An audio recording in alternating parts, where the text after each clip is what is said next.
Is it your sense that that OTT and digital video original content is making cable obsolete, or is it bypassing cable, or are we going to now live in a three-medium video universe? And how do they segment out? What's interesting is the blink reaction would just say that it's all destructive, and that's definitely in Silicon Valley. They talk about killing the TV, and again, TV has been completely resilient, to this. Now, some channels may be more susceptible to being disrupted by, let's say, YouTube or Netflix, in certain ways. But mostly, it's been additive. And really, the way we look at the world, there's two things. One is multi-platform. I mean, that is absolutely our mantra. It's what Les said. That's how we view the world, and so we're not just building for the television screen. We're building for all the other screens I talked about, for real, and measuring consumption across all of them. So I think the same thing is true, for all cable providers. And the rule, I think everybody knows this from their own experience. The rule is best screen. It's best screen available. So the Super Bowl is my favorite example because we did set records with those streams. By the way, using our own technology, none of it is outsourced. Same thing for last night. The debate actually set the all-time record for CBSN as well, which I was proud of because everybody had the debate. It wasn't just us. So people were choosing to watch it online, with us. But the Super Bowl, we set that record with only 4 million users. And you could watch it free online on any device. With all these additional features that were added in. 115 million people watched it on broadcast television. And so, they will, if it is available on the big screen and that's your use case at that moment, that's what you're going to use. And so, whether it's us or a cable channel, I think you have to build for all those screens, and the users will, do it based on where they are and when. I want to pursue one more creative question with you, and just because, again, I'm fascinated by it, and I wouldn't have called it in the beginning. How did the James Corden phenomenon happen? The online part of it, the digital part of it in particular. Well, the real story is interesting, too, because Les saw him in a one-man show on Broadway and was like, that guy. It was an amazing show. Yeah, I mean, and that's him, and there's really he doesn't have like a guidebook for what makes him so good at picking everything, but that one was pretty amazing. I think it's because he has a Broadway background. He has a variety background. He was one of the show creators of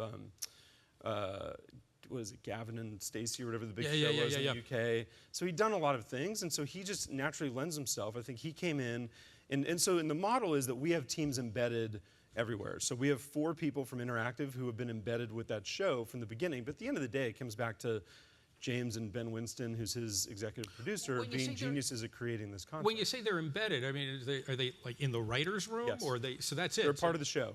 And we have that at almost every show.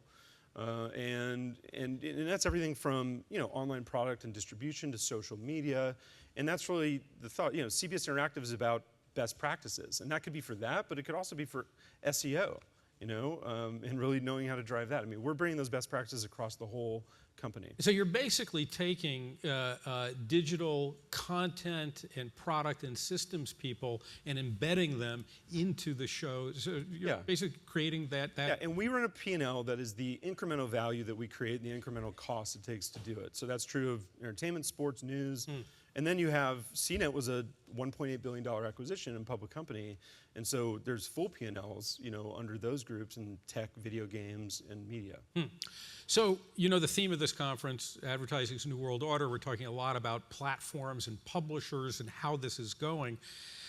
You made, I thought, a great and important point that I hope people took away, that out of the top 10 companies in digital, you are the only pure content company that doesn't have a distribution. I mean, this is pure. Yeah. So how do you see CBSI fitting in with behemoths like Google and Facebook, or Yahoo plus AOL plus Verizon? I mean, how do you see yourself in this evolving ecosystem? Well, look, I think that if you look at the chart of all the growth and all these other devices, they're mostly communications platforms. And they're becoming secondary viewing platforms, but they require content. And so we view ourselves as the providers of that content. Now, if we're not getting necessarily paid for it, it'll be marketing distribution for us, but we're very protective of who we license our content to. But yeah, I look at all those as potential distribution platforms, partners. You know, we partnered with Twitter and Google for the conventions. We partnered with Instagram Stories last night for the debate. You know, there are partnerships across basically every one of those companies except NBC, although we're sharing Thursday Night Football, I guess. But yeah, so I mean, I think we look at ourselves as those are opportunities. And I'd say the biggest misnomer, by the way, is of the millennial audience of that 18 to 35, because the numbers are showing a decline for those viewers. But the thing is, they never watched TV. It was always a single-digit percentage of TV viewing. It was always, and these are things, by the way, I never would have known back in the day, but now that I'm doing media. But it was always kids and then 35 and older driving the vast majority of the viewing. So even though theirs might be declining, it does seem to be a stage in life thing, that as people get older, they get more deeply engaged in the content. And you know, as they're younger, they're more interested on the communication side. So we're developing for both, you know, for both use cases.